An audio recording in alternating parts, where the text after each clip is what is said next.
Siguro mas magandang tumingin ka muna ngayon sa likuran mo, Iho. Nakailag siya! Pambihira, hindi ka lang mayabang, bastos ka rin, ano? Tingin mo ba matatalo ako ng ungas na kagaya mo? Papaano mo ako matatalo? Ikitang napakahina mo lang naman.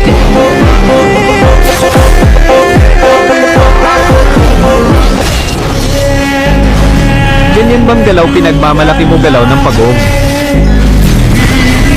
Napakabagal, walang katulad.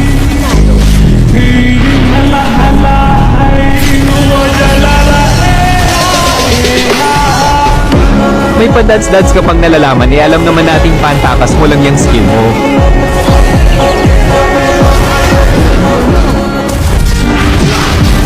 Siguro mas magandang tumingin ka muna ngayon sa likuran mo, Iho. Kung sa bagay, wala namang magbabago sa resulta kung tumingin ka pa o hindi. Nakailag siya!